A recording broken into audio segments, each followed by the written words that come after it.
Saturday for me, and I'm looking at day 4 of the reading plan, and it is only human to get so busy, but I want the Lord to know that I am trying. I really want to catch up, and I want to be more dedicated to spending time in the Word.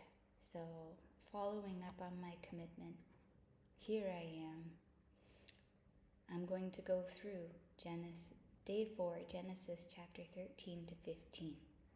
I hope you are blessed by this if you are joining with me, and that you enjoy. Genesis chapter 13, Abraham and Lot separate. So Abraham went up from Egypt to the Negev with his wife and everything he had, and Lot went with him. Abraham had become very wealthy in livestock and in silver and gold.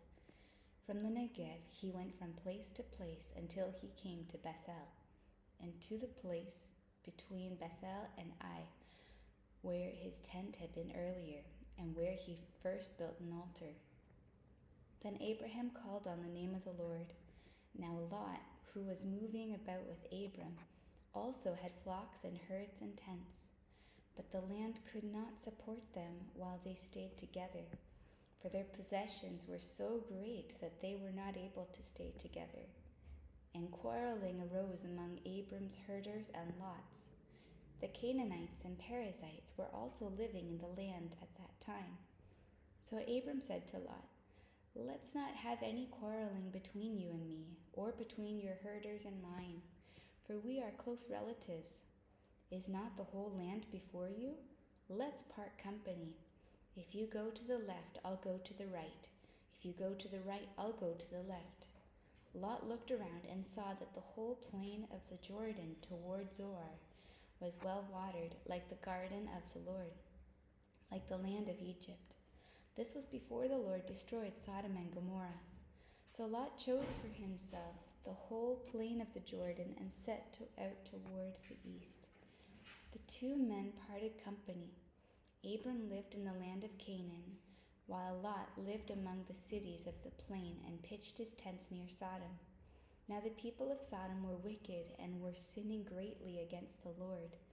The Lord said to Abram after Lot had parted from him, "Look around from where you are, to the north and south, to the east and west. All the land that you see I will give to you and your offspring forever. I will make your offspring like the dust of the earth, so that if anyone could count the dust, then your offspring could be counted. Go, walk through the length and breadth of the land, for I am giving it to you." So Abram went to live near the great trees of Mamre at Hebron, where he pitched his tents. There he built an altar to the Lord.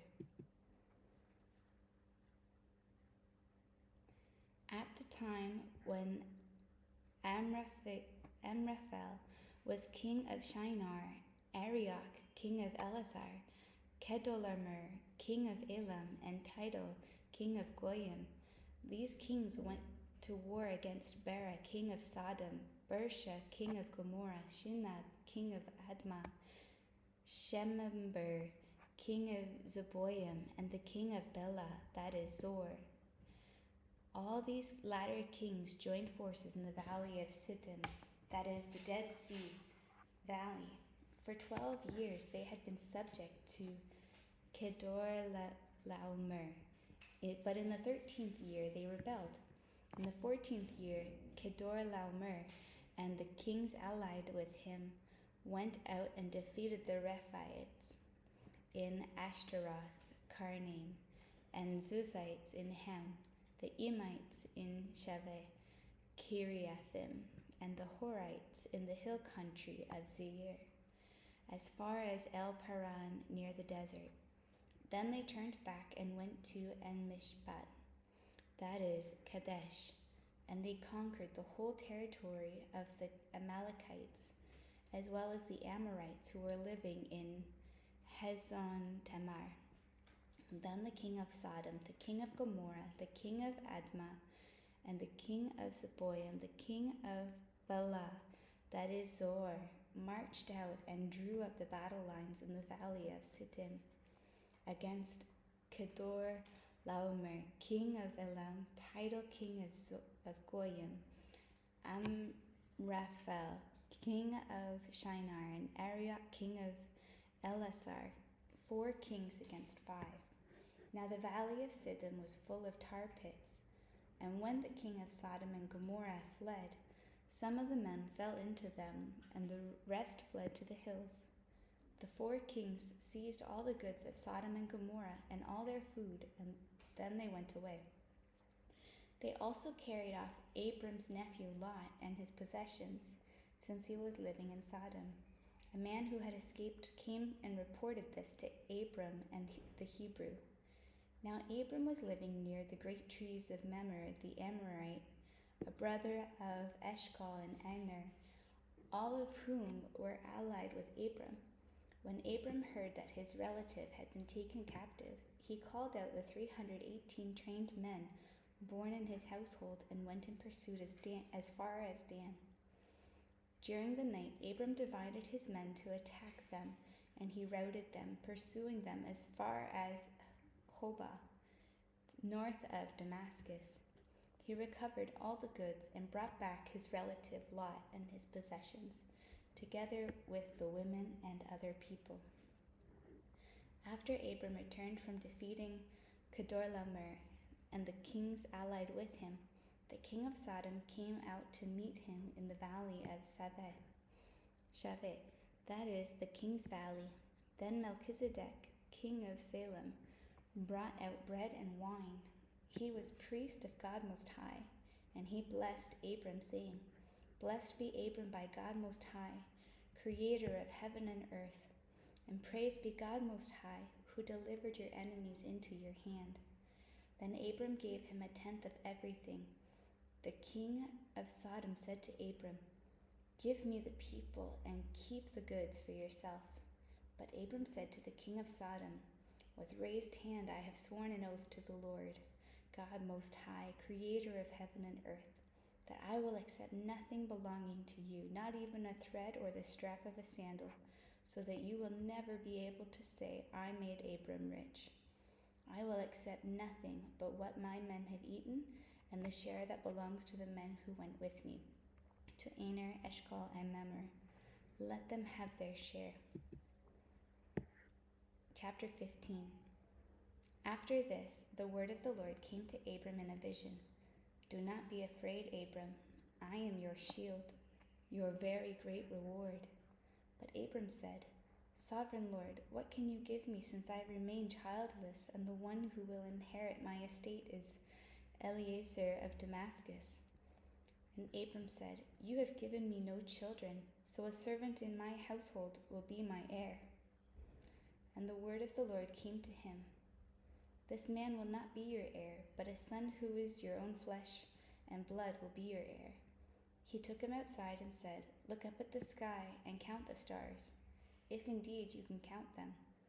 Then he said to him, So shall your offspring be. Abram believed the Lord, and he recited it to him as righteousness.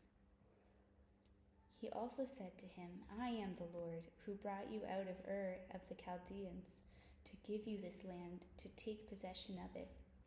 But Abram said, Sovereign Lord, how can I know that I will gain possession of it? So the Lord said to him, Bring me a heifer, a goat, and a ram, each 3 years old, along with a dove and a young pigeon. Abram brought all these things to him, cut them in two, and arranged the halves opposite each other. The birds, however, he did not cut in half. The birds of prey came down on the carcasses, but Abram drove them away. As the sun was setting, Abram fell into a deep sleep, and a thick and dreadful darkness came over him. Then the Lord said to him, Know for certain that for 400 years your descendants will be strangers in a country not their own, and that they will be enslaved and mistreated there.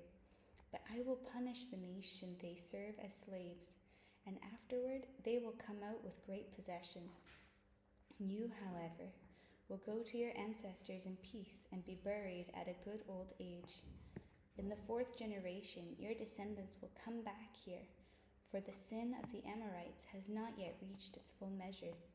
When the sun had set and darkness had fallen, A smoking fire pot with a blazing torch appeared and passed between the pieces. On that day the Lord made a covenant with Abram and said, "To your descendants I give this land from the Wadi of Egypt to the great river, the Euphrates, the land of the Kenites, Cadmonites, Hittites, Perizzites, Rephaites, Amorites, Canaanites, Girgashites, and Jebusites." And that concludes the reading for day 4, Genesis chapter 13 to 15. And once again, I just want to thank you for your patience as I pronounce these big names that I'm not necessarily familiar with. I am by no means an expert at reading the Bible, but I am doing my best because I want to do this for God. And that big loud scratching noise at the end was my cat. I have 2 cats. One passed out beside me and the other one is clawing up her box as we speak. But today is Saturday and a day of rest, and I just want to take this time to end in prayer. And if you are listening, I pray that you are encouraged. God, thank you for this new day. I am sorry that I have been so busy to not be spending time in your word each day. I desire to be consistent, to desire you above all else. Lord, help me to make time for you, to put you first. And Lord, that as I do that, that you would take over my heart, over my mind, over my life, over my time, over my money. And God, may my life be a testimony to how good you are.